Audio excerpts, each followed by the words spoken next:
these 10-foot 2x6s will be our skids to go under the flooring, so we can slide this in and out of the trailer. This square drop will be removable, so we can use the trailer for other stuff, and that will be the foundation it sits on, and start building up from there.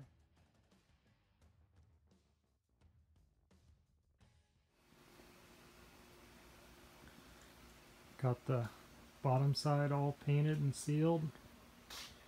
Once this dries, we'll flip it over and then glue in the tongue and groove joints and start framing up the floor for this trailer.